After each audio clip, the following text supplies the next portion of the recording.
35 ఏళ్లు నన్ను ఆదరించారు. మళ్లీ 5 ఏళ్లు నాకు ఓటైపోతున్నారు. నేను ఒకటి అడుగుతున్నాను, మళ్ళీ 1,00,000 మెజారిటీ లక్ష్యంగా ముందుకు పోతామని మీరందరూ కూడా ప్రచారం చేశారు. రాష్ట్రంలో కుప్పం సత్తా ఏంటో నిరూపిద్దాం.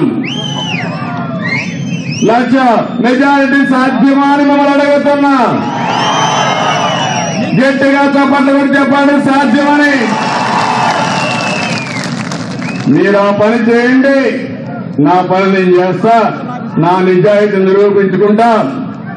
అందరినీ నీళ్లు తేవడమే కాదు, మన బస్సులుంటే డొక్కు బస్సులు మనకిచ్చి మన బస్సులు పొంగూరుకి వెళ్ళిపోయినాయి. అంటే మనం చేతగానోళ్ళు అనుకుంటున్నారు.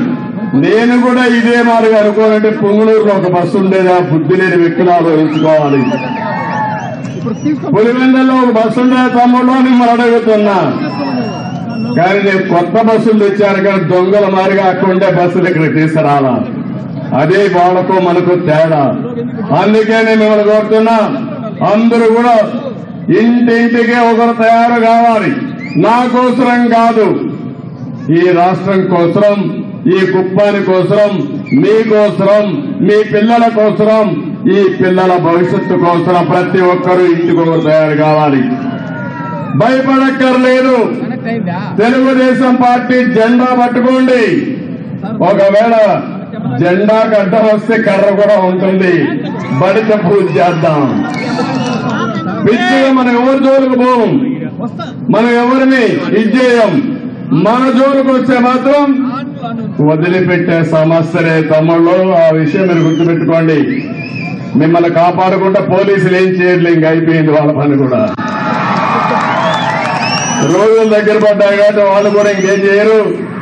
వాళ్ళు కూడా మీతో వచ్చి దగ్గరికి వచ్చి నేనేం చేయలేదు, నా విషయం కూడా ఒకసారి సార్కి చెప్పమని చెప్తారు రేపటి నుంచి. కాబట్టి అది ఏం బాధ లేదు. అందరూ అప్పుడే లైన్ కట్టారు, క్యూ కట్టేశారు. అందరికి అర్థమైపోయింది ఇది పోయే ప్రభుత్వం, రాబోయేది మనమేనని అందరికి అర్థమైపోయింది.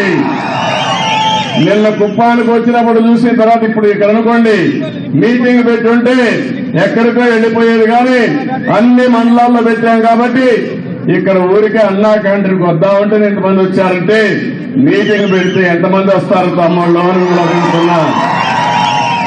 ఎప్పుడు కూడా అరాచకాలు చేయడానికి కూడా కొంత పద్ధతి ఉంటుంది.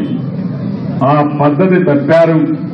ఈ రాష్ట్రాన్ని భ్రష్టు పట్టించారు, బ్రాండ్ దెబ్బతీశారు.